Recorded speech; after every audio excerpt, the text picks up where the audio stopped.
The sacrifice deck can kind of hang with Reclamation, and enough of this stuff shows up. This might just be a really great choice. Certainly working out pretty well so far. One of the, well, God, the Caleb Share strategy where you just play the same deck for 4 years straight, and for about 1 year, it's really good. If you play it every weekend, you'll catch all of the correct weekends. Right.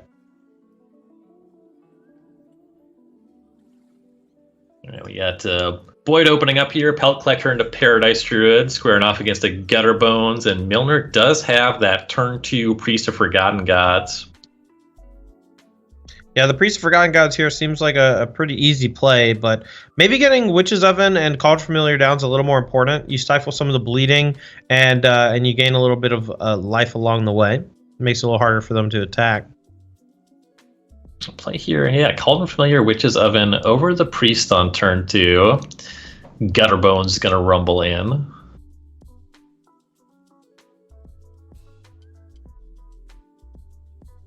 Now, Boyd has the option of Barkhard Troll or just jamming this Vivian off of the Paradise Druid. So those are the only 2 spells in hand. Yeah, I mean, the Vivian can come down. It's not super easy to protect here, but it is hard to kill because it does have 5 loyalty when it ticks up. Well, there comes Vivian. Yeah, it's going to be a little vulnerable to something like a Mayhem Devil. You know, maybe a Claim the Firstborn off the top on the Paradise Druid or something like that. That's like an okay way to kill the Vivian, I suppose. What I really like about this play, as Vivian pumps up the Pelt Collector, is now you have a 4/4 with Trample. And that's a big deal attacking into Cauldron Familiar, which is usually very good at chump blocking. Right. Yeah, the Trample on the Pelt Collector doesn't come up too often because it starts off so small, but once it gets up to like 4/4 plus range, the Trample on it that it gains from just being large is pretty sweet. And it sticks, too. Like, the Vivian pumps it once, and it's always got Trample after that because of its static ability. Collector rumbled in, Milner to 13. Cat jumps in the oven, and now we go over to Milner. This is a turn where we can see this Mayhem Devil show up and go to work. Yeah, there's a nice peel. The Mayhem Devil is going to allow him to take care of the Vivian. And he may have enough sacrifices to actually kill the Paradise Druid, too. It might be a best of both worlds, just getting everything. There's a lot of triggers about to happen. I don't even know. You need some sort of protractor to figure it all out. Gutterbone's gonna knock Vivian down to 3. Now I see the cat gonna jump out from the graveyard to eat that food, to get a trigger there. Then you have the Witch's Oven, and you can do the cat thing again. So 2 more triggers on deck. So this is just gonna cut down that Vivian.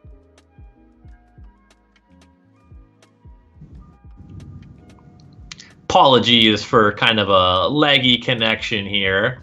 Can't always account for the player's broadcast quality. So the cat's back, the Vivian's gone, and we'll go back over to John Boyd. Paradise Druid off the top, and now at this point, Boyd really in trouble against this Mayhem Devil. Yeah, there's like no spot removal really other than is it Primal Might or Primal Surge? I'm sorry. It's Primal Might, I believe. Primal Might, that's the one. Yeah, the 4 copies of Primal Might are potential top decks, but at this point, without it in hand already, I think the damage is mostly done. The Vivian's gone. Next turn, another just tapping of the oven just deals so much damage and potentially kills like a lot of creatures from Boyd's side of things. I don't really see a good way out. And these 2 Priest Forgotten Gods are going to come down too and just wreak havoc next turn if Boyd's unable to find any of those Primal Mites. Pelt Collector rumbles in. Milner's at 9.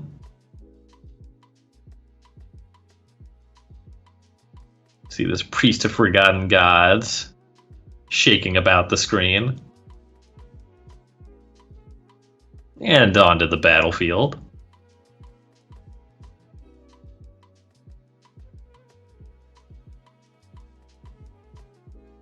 Like you mentioned, these priests are going to be a big deal next turn. For now, Milner mostly just wants to sit tight, but this is a good amount of blockers to get him into that turn to activate those priests and then really turn things around. Right. Now he is at 9, so like a top deck of like a Vivian Arcbow Ranger or something could have been pretty good. Not only the minus to be able to potentially kill the Mayhem Devil, but also just a plus to like give some trample and a +1/+1 counter to some stuff. Might have been enough to force some weird blocks and to help him punch through some damage. So it would have been interesting. The Love Struck Beast, not as interesting. We do have like a decent attack with the Barkhide Troll and the Pel Collector, but like the Pel Collector is just dealing 4, and the Barkhide Troll is like getting chump blocked by a Cauldron Familiar. So this is not a super exciting board state, honestly. Now, if you blinked there, you woke up to a different scene, but now we are watching Boyd's side of things. Resolution quite a bit better over here. Yeah, we went from 48p to back up to 720 or whatever. So we're looking pretty good on Boyd's side of things. I see Pelt Collector attacking. Draw for turn was a Lovestruck Beast. Kind of tough to keep a Heart's Desire token in play against a Mayhem Devil, but the 5/5 is something. Pelt Collector catches a block from Gutter Bones. Still 3 points trample over Milner to 6. Yeah, those 3 points don't matter that much though, but putting 2 damage on the Pelt Collector allows Milner to use the Witch's Oven and Cauldron Familiar to kind of machine gun down the Pelt Collector for the last few points. It's given him a little bit of value. Obviously, the damage trade-off that Milner went through was probably worth it to him, but it's going to end up just being a little too little, I think. Now you see some Oven Cat shenanigans, cutting down that Pelt Collector before Lovestruck Beast can give it another point of toughness. Good sequencing there. Interesting that you would think that Milner would maybe play the Lovestruck Beast pre-combat just to put an extra counter on the Pelt Collector if you're going to send it in. Maybe it was they wanted them to block a different way, and they were just kind of waiting to see what the opponent did, which is fine. You know, there's so many different variables on every turn when it comes to these like Cat Oven archetypes. You know, like you have just like literally 30 decisions every single turn that all have drastically different outcomes. Right, yeah, they are very complicated decks. See, Fabled Passage, going to cut down that token. Village Rites picked up by Milner.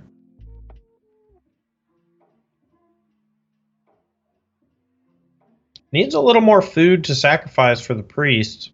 Right now, the first priest is basically having to eat the second one if he wants to keep Mayhem Devil around, which I mean, I would assume so. Assume the Mayhem Devil is a little bit better than the second priest. But sacrificing the cat first here allows him to get an extra couple triggers, I guess. So the cat jumps in the oven. Yeah, a big problem for these Priests of Forgotten Gods is these hexproof Paradise Druids. It'd be really nice if you could just use the devil triggers to cut those down. Mm-hmm. Well, there was one turn where he could have potentially shot down a Paradise Druid, but instead chose to, I don't know, kill a Planeswalker instead. Can't have it all, Ryan. Certainly look better there. Certainly look better there. I'm not saying anything about quality of play. I know. Expressing my, I don't know. I'm just saying what the card Paradise Druid does. I'm withholding my dissatisfaction until this point, which it has now been. You're just reading the card. I get it. Okay. Yeah. Reading the card explains the card. Explaining the cards explains the board state. Explaining the board state explains the game, and explaining the game is our job. I was going to say explaining the board state pays my rent. Yeah. Doesn't pay my rent in California. Holy crap. Yeah, Roanoke not sounding so bad now, is it? Never did. Roanoke's great. I miss it, man. I miss it. This California weather is like unbeatable, though. Good thing I get to go outside every day and enjoy it. Yeah, that does sound pretty nice.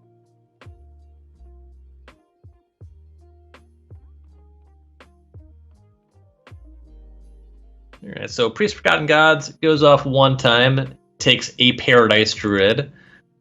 Now we go back over to Boyd, finds a Pelt Collector off the top. You really like this one in your opener, and you progressively start to dislike it more and more as the game progresses. Yeah, it's a classic raging goblin problem.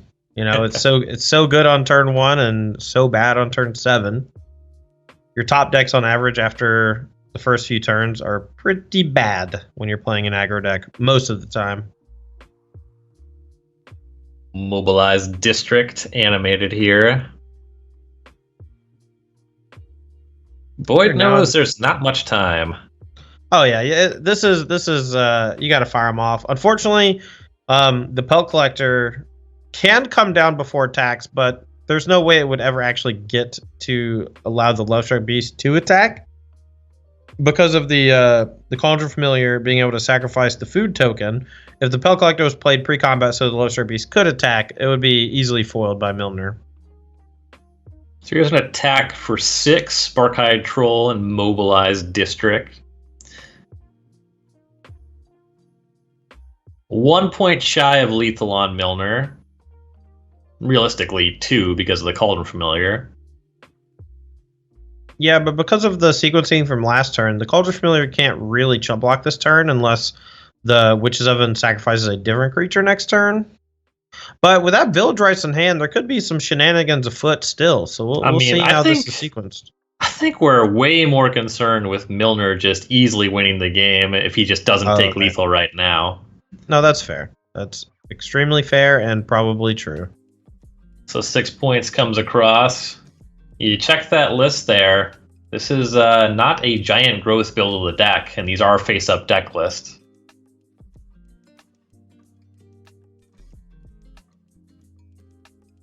So Village Rites, going to draw a couple cards, going to send a point upstairs. Yeah, with Priest of Forgotten Gods. Yeah, but with Priest of Forgotten Gods, I mean, Void's already at 5 life. Like, Priest of Forgotten Gods plus the Mam Devil is just very easily enough damage. Like, I cannot find very many sequences that don't win the game other than pass turn and click nothing. Right.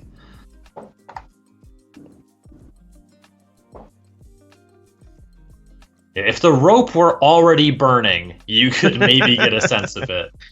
Oh man, there's a card in Hearthstone that actually makes the turn at each person's turn starts with the rope burning. It's awesome. And I know there's nothing like that here, but yeah. But that card was so cool. I always thought. Oh, it's just horrible design. I love it. But you don't like Time Clock? No, I said I do. I like it because it's bad. Very charming. Okay. My favorite Hearthstone card ever printed is Yogg Saron before the nerf. So that, I think if you're going to make your game high variance, you got to lean in. No, I agree. I loved Yogg. Players going to sideboard here. Tim Milner now up a game, and with the size of our field, this has really strong prospects for a top 8 berth here. Oh, for sure. The odds of being able to draw next round if you win this round are pretty high. We can't draw. All right. Sorry, sorry. I was watching like the Player Source stuff, and they're doing like some Gen Con events this weekend too. And I've been seeing people intentionally draw. Mm. That's a no-go here on the SCG Tour online. But we came to game, Todd. Oh, I love gaming. Gaming's one of the greatest things you can do. I would, in fact, call myself a gamer. I would agree with that assessment. See the Hunted Nightmares over on the sideboard for Milner. They're pretty bad against 1-mana creatures. Oh yeah, this is not really the matchup for them. They're large and in charge, but really they come down against decks with like Storm's Wrath or what have you. Being able to give one of your opponent's creatures Death Touch kind of invalidates those bigger bodies on stuff like Hunted Nightmare. I mean, we see it a lot in like mono black aggro, but it does really counter your own Rotting Regisaur if you're not careful. So like, yeah, you need to use them sparingly. Right. Yeah, they're definitely trying to be just a reasonably efficient thing to do against the no creature decks, and you can run into some trouble if you have them in post sideboard against the cheap creature decks. Right. Pretty awkward hands from both players here. I would actually think that both of them are going to mulligan. I was gonna say I'm closer to keeping Boyd's hand. Boyd does keep. Yeah, but like mulligan. no Pelt Collector on 1, no third land for the Harbinger. The Scavenging Ooze is not super good on 2. It's way better on like turn 4 or 5. You can't protect any of your creatures with your Primal Might or with your Ranger's Guile, just because you don't have the mana. I don't know. I might have tossed it back, but like this is definitely I guess a close one. But I would wager if you asked Cedric Phillips, he'd say to ship it. I'll learn from the best. Yeah, he would probably, in very strong language, tell you that it was a mulligan and it wasn't close.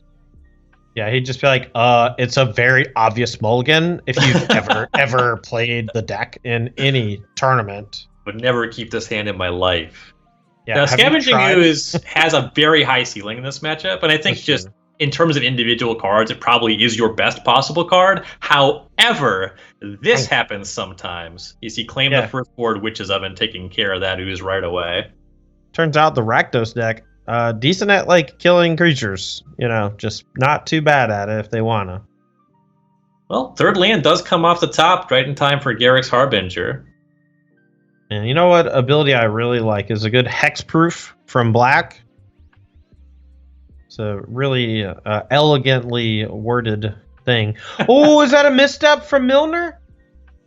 I think Milner meant to play an untapped land this turn. They were hovering over the Woe Strider. I think they may have mistook the Castle Lochthwain for being able to enter the battlefield untapped. Maybe not. Maybe not. Maybe either way, this is a really scary thing. Boyd's turn, just this Gem Razor mutate onto the Harbinger. That is brutal. There's an oven there. Yeah.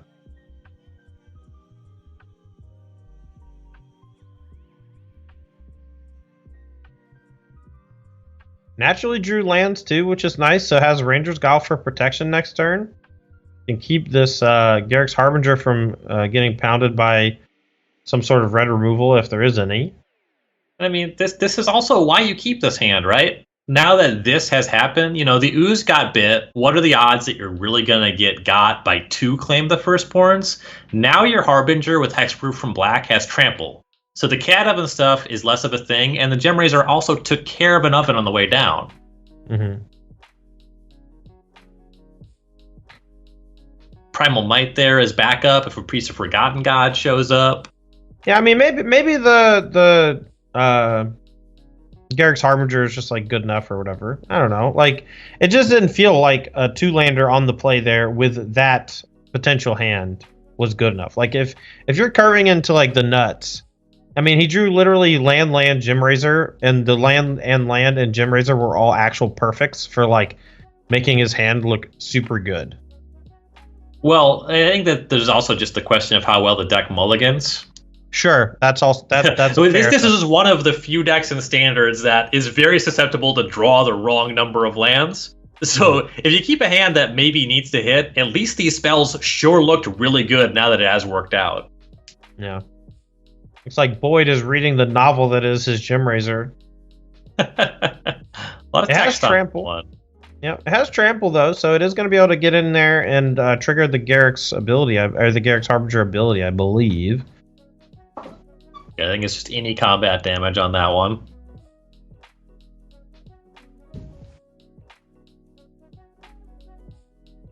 There you see a hit there. Milner to 13. You will get a Harbinger trigger. Ooh, a replacement Scavenging Ooze. That's pretty welcome, I would say. Yeah, I don't know if it's worth slamming right now, just because like a 4/4 Stone Cold Servant sounds pretty neat. And there's like nothing hugely important in the graveyard to eat. I mean, the Cauldron Familiar, I guess, but that can just come back in response. I don't really understand. Yeah, with the 2 foods on the table, it was a very, very aggressive Ooze activation. I liked playing the Ooze. And to be fair, you only have 1 mana stuff, so you leave up Ranger's Guile. I have to feel like maybe it was just a mistake. Like in my brain, the witch's oven is gone. So like the Cauldron Familiar is vulnerable. I do that kind of thing all the time. It's like a shortcut that your brain uses to try to like speed up little menial processes so that you can like spend brain power on stuff that's a little more important. Right.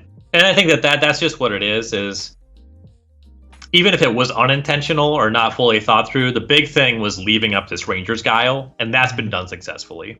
Oh, for sure. Yeah. Once you see never mind. It doesn't really matter, right? Like, you didn't eat the Cauldron Familiar, big deal. It was going to come back anyway. Like, you just lost a mana, but you still hold up Ranger's Guile. Mayhem Devil being cast, and now Boyd, thinking about responding, actually will respond with Ranger's Guile on the Ooze right now.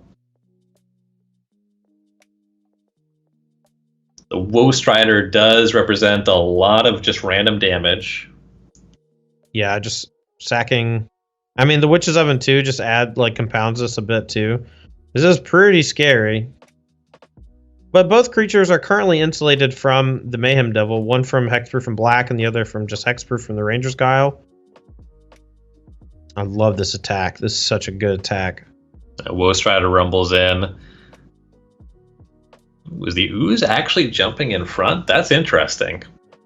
Well, it's just going to die if he doesn't, right? Like, it's just still going to be a 2/2 next turn. And it's going to be facing off against, like, Cat, Oven, Woe Strider, Mayhem Devil, Goat Token, Fabled Passage. Like, the barrage of pings that are coming at it next turn are going to be pretty high. And there's not that many creatures in the graveyard. There's only, like, 2 creatures total in the graveyard. Maybe only 1. I can't only remember 1.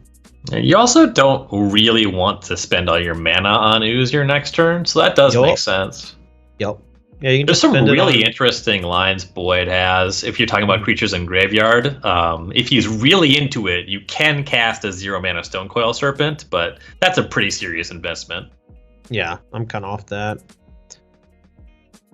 What I am into extremely is using this Primal Might on the Gem Razor to kill that Mayhem Devil. And while your Gem Razor has Hexproof from Black, there can't really be any targeted effects from the Mayhem Devil to kill it, which is pretty cool. And you want to do that before you expose anything else to the devil. Absolutely.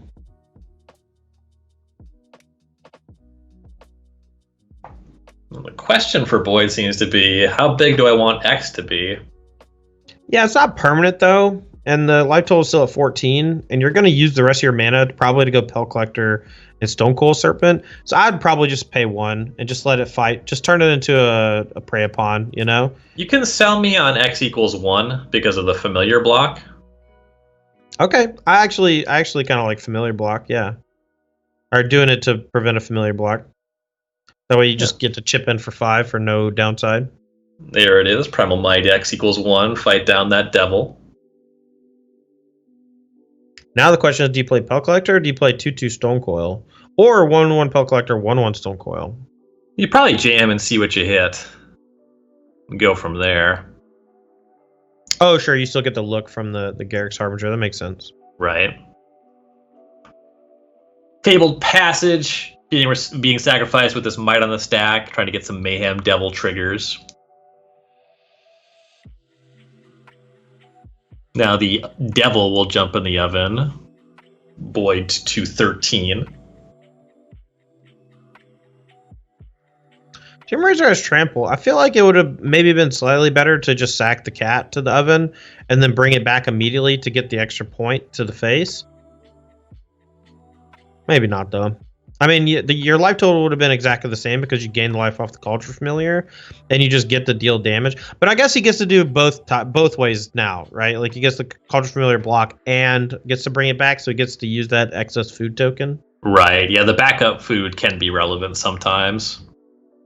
Yeah, and so Scavenging Ooze found off the Harbinger, and a 2/2 Stonecoil Serpent deployed. Yeah, there's just so many little micro decisions for this Rakdos Sacrifice deck. It's just hard to go through all the permutations. You're not wrong about that. All right, Cat's coming back. Giganta! I think of all the companions, Giganta probably has the most Pokemon-sounding name. But I have no thoughts on that. I thought you were going to say it's the most reasonable Magic card, the one you care least about your opponent casting. I mean, that has to just be the orphan Kahira. card, That's right? actually Kahira. Yeah. Yeah, the one that goes in every creatureless deck from now until Right. the end of time. Yeah.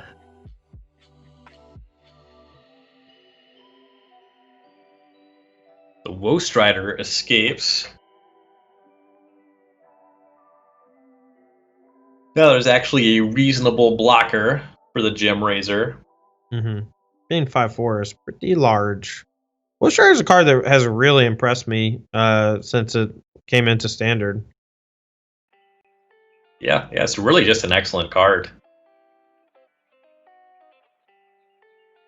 This Garen Break could be pretty sweet here, given like a big boost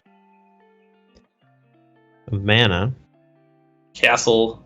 Garen Break played, activate DC Pel Collector into Questing Beast. And then Gem Razor plus Questing Beast attacking. Seems like a pretty easy trade of Woe Strider onto something. My guess would probably be the Garruk's Harbinger because of its nature to kind of snowball with the extra cards you gain. But of course, the Questing Beast is pretty hard to block, so I wouldn't hate blocking, like trading with that and just like letting the Gem Razor hit you again. It's brutal because it has trample too. So right. Yeah, it's another one of those very complex multivariable situations, right? The Gem Razor rolls value off the top, so you're concerned about that. Most of your creatures can't block Questing Beast. That's a problem. Questing Beast is legendary, so leaving it on the table might blank a card in the opponent's hand. That's upside. There's a lot going on with that decision. What ends up happening is the 5/4 traits for the Harbinger Gem Razor combo. Mm-hmm. Yeah, I'm never really sure what to call it there because it's obviously Gem Razor on the front half there.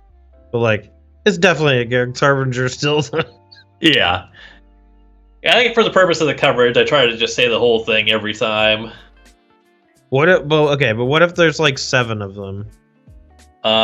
Which one do you call it? I hope the game is. I call that a done deal. I call that. Yeah. I call that game over. We'll call that a super mutant. So the super mutant's getting into the red zone. Well, looks like it's probably just time for Giganta to go to hand, but no casting it just yet. Yeah, this game is effectively over. I don't think the Rakdos deck has like one card off the top that really does it. Well, yeah, never mind. Speak of the devil. Castle Lockthwain finds Mayhem Devil.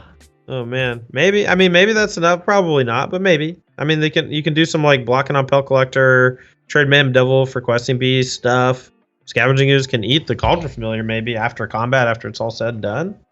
Well, that Scooz is face up. I think that's the big factor here. Mm-hmm. Honestly, just both cards in Boyd's hand are pretty excellent leftovers. Yeah, I don't hate just like slamming a giant Stonecoil Serpent and then just attacking with a 3/3 Pel Collector. A 4/4 Pelt Collector, a 4/4 Questing Beast, and a 2/2 that can't be blocked by the Mayhem Devil. Like, it seems like a pretty reasonable attack. That there's no great block for Milner because everything has evasion or trample at that point.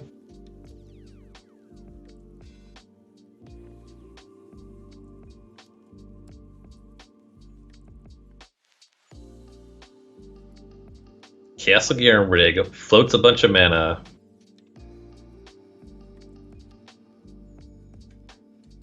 Gonna burn one of his timeouts here, but you know this is a super important turn, so you know. Definitely. And just one or both of these creatures, post-combat or pre-combat, like any permutation of that, they're all interesting. Right. Right, so you see 4/4 Stonecoil Serpent that jumps the Pel Collector to a 4/4. It's enough mana to cast a Scavenging Ooze and leave up 1 activation.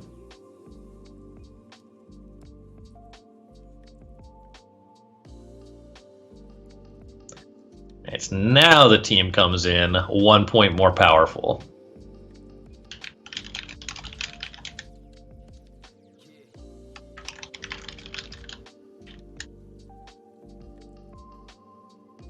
You block as best you can. In front of Questing Beast. Yeah, block as best you can. Do the last damage. You know, you take 6, you go to 1, you gain up 1 up to 2 from the Cauldron Familiar coming back. But I don't even, you know, is that? I guess it'll work because there's only 1 mana from the Scavenging Ooze, and you can do it twice. The attacks put Milner down to 1, and all the creatures are gone. And there goes the Woe Strider. That's a good Scavenging Ooze activation. No question about that one. Yeah, and when you can't use the or when you can't get the Cauldron Familiar because there's 2 food tokens on the battlefield and you only have 1 mana, taking the Woe Strider, their only real play next turn. Like they have Empty Hand, right? Like it's just a fine hit. Cauldron Familiar off the top. That's not going to do it. We are going to game number 3 here.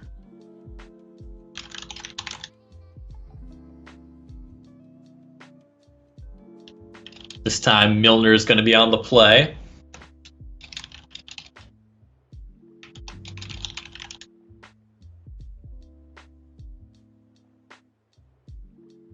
And both players actually doing some reconfiguration with the sideboards here.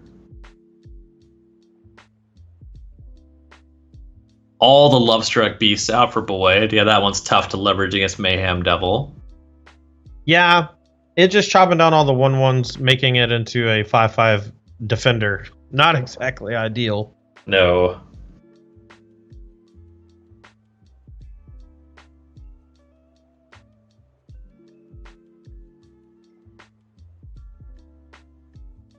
Pretty solid 7 for Milner here.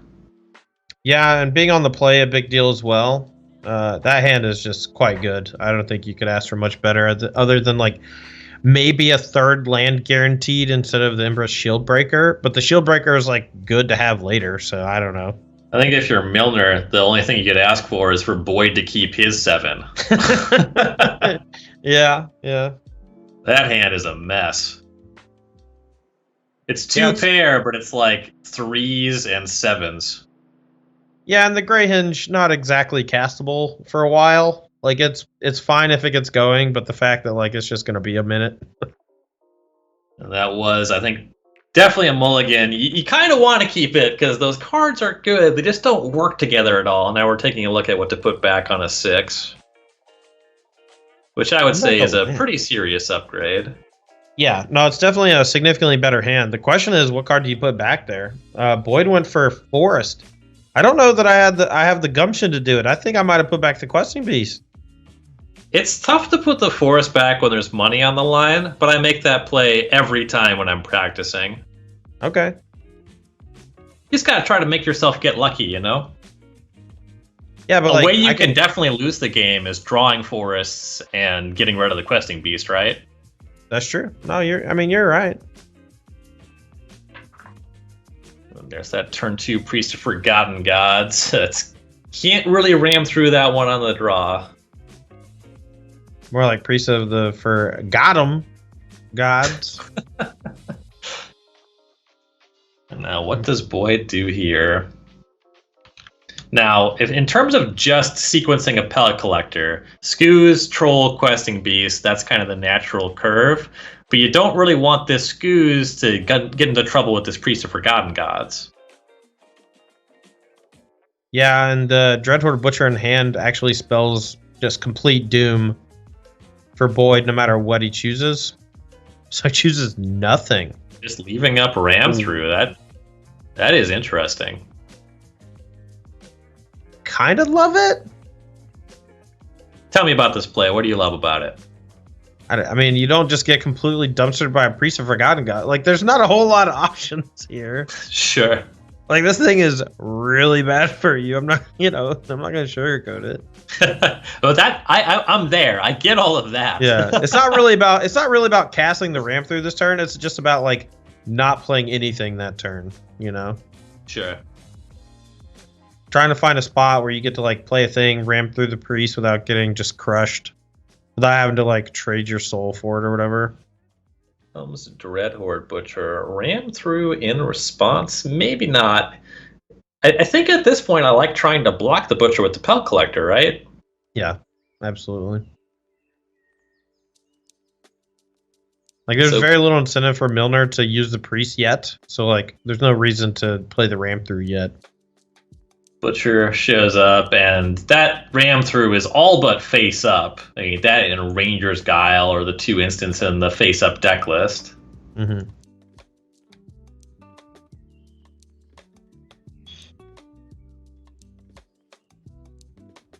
And there's a pass to the turn.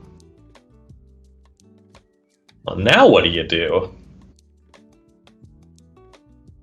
I don't know. I'm flummoxed. This is rough. Because you didn't play Ooze or Barkeye Troll, you're kind of...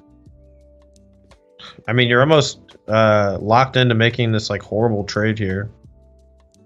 Yeah, it's a 2 for 1 if you hit the Butcher, otherwise you're hitting Gutter Bones, which is not exciting. It just hangs on to it.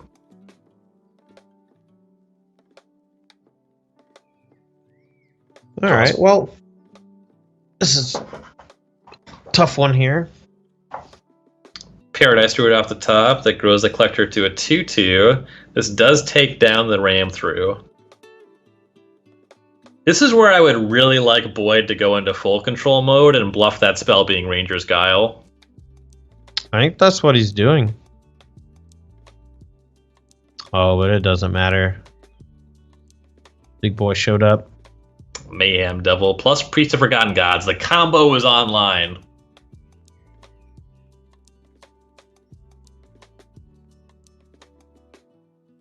Like, I still don't even know if you even bother yet. Like, you're basically just setting up a board state where Boyd just, like, has to keep playing creatures, but every time he does, they just all die. Mm-hmm. And we're really seeing the strength of this Rakdos sack deck, man. This is gross. Butcher and Gutterbones go down to the Priest of Forgotten Gods. That's going to cut through the Pellet Collector. That means that the Paradise Druid is sacrificed. Couple mana floating. Convenient for a Gutterbones. It is indeed convenient for a Gutterbones. That'll be returned to hand. And deployed off of a Blood Crypt here. Boyd peels a Paradise Druid. Not exciting.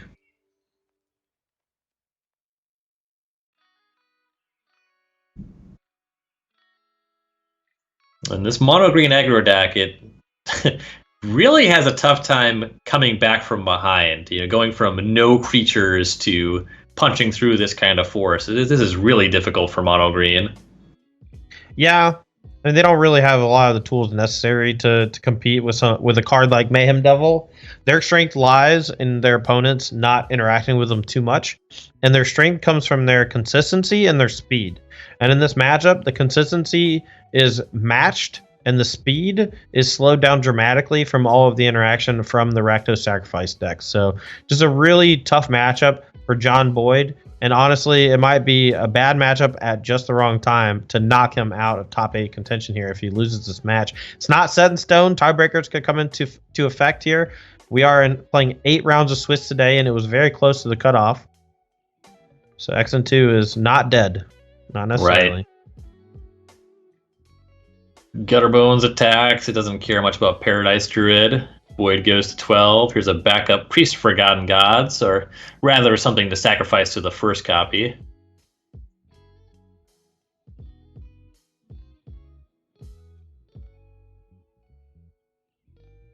Priest of Forgotten Gods is going to be active. It's going to cut down Paradise Druid. 2 points off the Priest, 2 points off the Devil. Boyd to 8, creature down.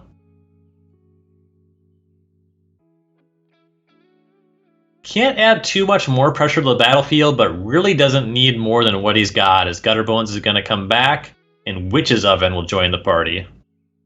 Yeah, just completely dominating the combat step, the board state, every single turn, more raw resources at his disposal, utilizing his graveyard entirely, and there's no way out. Scavenging Ooze be damned. This Rakdos Sacrifice deck is torching mono green aggro right now.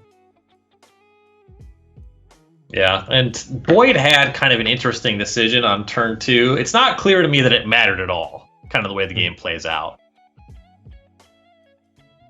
Oh, holding up the ram through. Yeah, the ram through versus committing to the board, and it's just really tough for this green deck to beat an active Priest of Forgotten Gods, especially when Mayhem Devil's there in conjunction with it. Oh, for sure. I mean, the 1-2 punch of Priest into Mayhem Devil is just so brutal for creature-based strategies, especially when you don't have hard removal. It's a dream matchup for Rakdos Sacrifice, to be honest. And Tim Milner is going to advance to 6-1 with 2-1